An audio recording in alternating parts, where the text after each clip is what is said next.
Ephesians chapter 1 verses 4 to 5. Even before he made the world, God loved us and chose us in Christ to be holy and without fault in his eyes. God decided in advance to adopt us into his own family by bringing us to himself through Jesus Christ. Magandang araw, ang tatalakayan po natin ngayong araw sa ating daily devotion ay ang Covenant of Redemption. Ito ang pong katuroan na natutuhan ko ngayong araw kay Pastor Russell Ocampoy. The Father plans our redemption. By the way, yung Covenant of Redemption po, ito po ay kahapon. Ito po ay episode 2 ng tinalakay natin kahapon. Kaya same po ng title. Mabalik tayo sa ating katuroan ni Pastor Russell Ocampoy na aking natutuhan, which is the Father plans our redemption. Bago po mapulikhayin ng ating Panginoon Diyos yung mundo, itinakda niya na yung paraan kung paano maliligtas yung sangkatauhan mula sa kasalanan. Hindi po ito isang biglaang desisyon o reaksyon lamang sa pagkakasala natin mga tao. Kasi nga po, sinabi po natin sa mga nakarang araw yata na our Godfather, ang ating Panginoon Diyos po ay omniscient or all-knowing. Kaya bago po mangyari lahat ng hindi pa man po tayo na-fall sa kasalanan ay alam niya na magkakasala tayo mga tao. Predicted niya na lahat yun. Kaya hindi lamang yung desisyon niya, hindi ito dahil sa biglaang reaksyon na nagkasala yung tao. Kaya gagawa ko ng way kasi ay nga nakita niya ang nagkasala, tsaka lang siya gagawa ng way. Hindi ganun. Mula pa nung una, yung hindi pa man nakakagawa ng kasalanan ng mga tao ay alam niya na ganun yung magiging outcome. Ito po ay isang sadyang plano, yung kaligtasan nating mga tao. Ito ay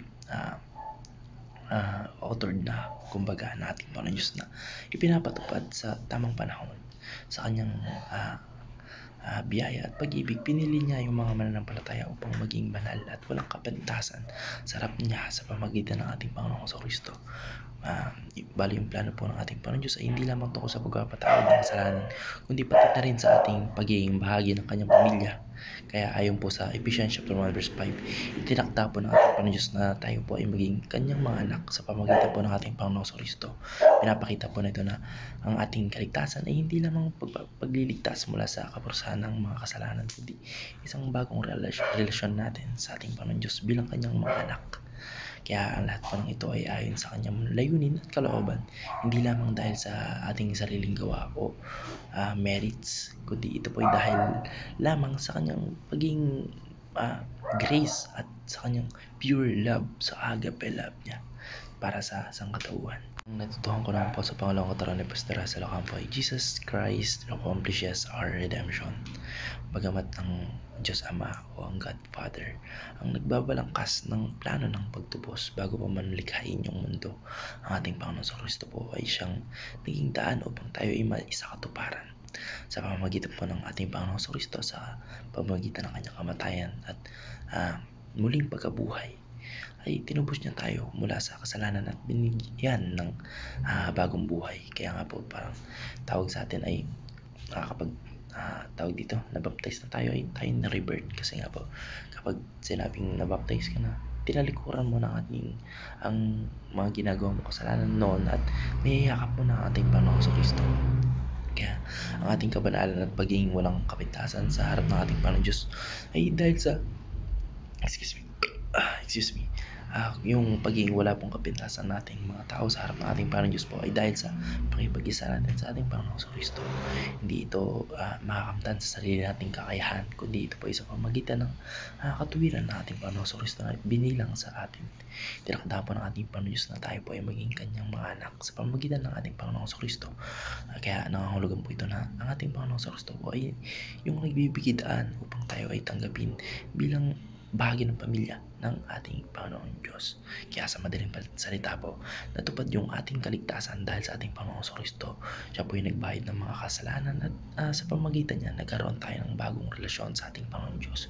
Kung walang sakripisyo ng ating Panginoon Kristo doon sa krus ng Kalbaryo, kung hindi siya namatay doon, kung hindi siya nabuhay muli, ay hindi matutupad yung plano ng Diyos Ama o ng Godfather para sa ating kaligtasan. Kaya naman yung ating pagtubos ay hindi nakasalalay sa ating sariling gawa, kundi sa natapos na gawain ng ating Panginoon Kristo. Kaya nga po yung pagkamatay niya sa krus, yung last word ng ating Panginoon Kristo ay it is finished. Sorry po sa ingay ng background at nasa labas po tayo ng tawag dito bahay ngayon, at ayun, marinig lahat ng nasa paligid, yung mga dumadaan, yung mga alaga ng kapitbahay, tsaka yung mga jeep, which is naging hindrance ng ating devotion. Sorry ulit dahil dun. Kaya mabalik tayo sa ating tatalakayin. Ang natutuhan ko naman po sa pangatlong katurang ni Pastor Russell Ocampo ay the Spirit applies our redemption.